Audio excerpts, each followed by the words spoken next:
We were lied to by the scientists. We were lied to by Pfizer. We were lied to by the government. We were lied to by the Biden administration. We were lied to. I don't like being lied to. I don't know about you. And it makes me not believe these people. Now, as I've spoken out before, I got vaxxed twice, or I'm double-vaxxed.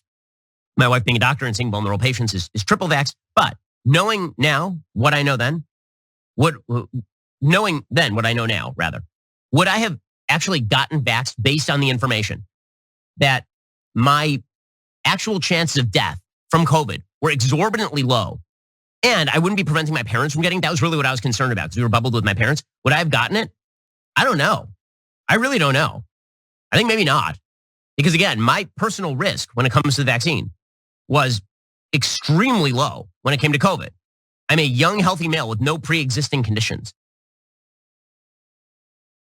Well, there is one pre-existing condition, which is that he's a right-wing pundit and he desperately needs them to like him and trust him and love him and watch him, which is why he's scrambling in that video to change his record on the vaccine.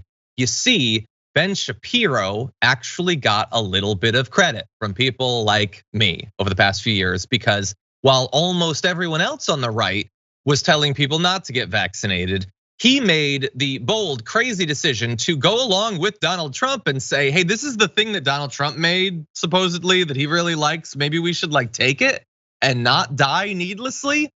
And that is now something that needs to be purged from his record. And so Ben Shapiro is falling all over himself, pretending that there's something wrong with the vaccine, that he's worse off now because he got vaccinated, that his wife, the doctor, got vaccinated. They're perfectly fine, as they say, in perfect health. They've suffered in no way from these vaccines. They know that there was no downside to getting it, except potentially the talking about it part. Because if their audience believes that they're insufficiently pure, if they're siding with the doctors and with Fauci, then that could hurt them in their competition with the various clones of Ben Shapiro. And so there he is, lying to his audience, taking back one of the few things he said over the past few years that deserved any credit whatsoever. That's Ben Shapiro for you, JR. Was he getting some kind of hate from his audience or something? I'm sure that he was. You've seen with Donald Trump, when he'll give a rally and he'll tell people, he'll say, I know I'm not supposed to say this, but you should get vaccinated, and people boo him.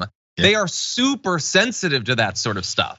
Well, and then what's the details of what happened? What's so wrong now? Again, it's the same thing. I had a low personal risk. He went back to the original talking point, because what it is you're supposed to be because the reasons behind it, which he understood because he's not stupid, was I've got elderly parents, I was gonna be near them. My wife works in a hospital that's high risk. All those things make sense. He repeated it.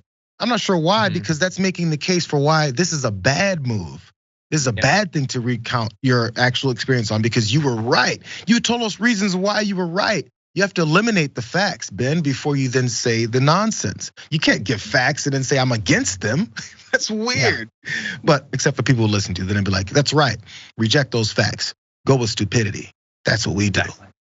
I'm gonna provide 2 facts for him. The first is that according to one analysis, COVID-19 vaccines saved an estimated 20 million lives in the first year that they were available, which is amazing, and he should factor that into what he says about vaccines going forward.